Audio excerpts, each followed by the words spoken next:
સમાચારમાં આગળ વાત કરીએ સુરતની તો સુરત રેલવે સ્ટેશન પર 45 મિનિટ ડ્રામા સર્જાયો જ્યાં ટ્રેનના એન્જિન ઉપર એક યુવક ચડી ગયો હતો ત્યારે યુવકે ભારે હંગામો મચાવ્યો હતો 7 ટ્રેનો મોડી પડી જ્યાં આરપીએફે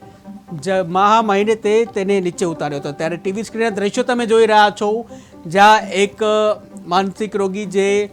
ડીઝલ ઉપર ચડી ગયો ટ્રેનનો જે ડીઝલ છે તેના ઉપર ચડેલો જોવા મળી રહ્યો છે ત્યારે સુરત રેલવે સ્ટેશન પર 45 મિનિટ સુધી આ ડ્રામા સર્જાયો હતો